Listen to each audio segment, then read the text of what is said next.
Ọpụpụ isiokwu nke 11. Jehova wee sị Mozis, otu ihe otiti fọdụrụ m ga-eme ka ọ bịa n'arụ Fero na n'arụ ndị Ijipt. Emesịa, ọ ga-esi n'ebe a zipụ unu. Mgbe ọ na-ezipụzu unu niile, ọ ghaghị ịchụpụ unu n'ebe a. Biko, kwee na ntị ndị m, ka ha rịọkwa nwoke ọbụla n'aka nwoke ibe ya na nwaanyị ọbụla n'aka nwaanyị ibe ya ihe ọla ọcha na ihe ọla edo. Jehova wee nye ndị Izrel amara n'iru ndị Ijipt. Ọzọ, nwoke ahụ bụ Mozis dị ukwuu rinne n'ala Ijipt, n'anya ndị oru Fero na n'anya ndị ahụ.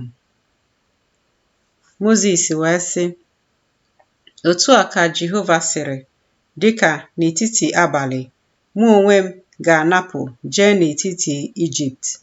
Ụmụ niile eburu ụzọ mụ n'ala Ijipt ga-anwụkwa, site na nwa eburu ụzọ mụrụ Fero nke na-anọkwasị n'oche eze ya, wee rue nwa o buru ụzọ mụ bụ nwaanyị na-eje ozi nke nọ n'azụ nkume igwe nri, na ụmụ niile anụmanụ buru ụzọ mụ. Oke iti mkpu ga-adịkwa n'ala Ijipt niile, nke iti mkpu dịka ya aka adịghị. Iti mkpu dịka ya agaghị adịkwa ọzọ.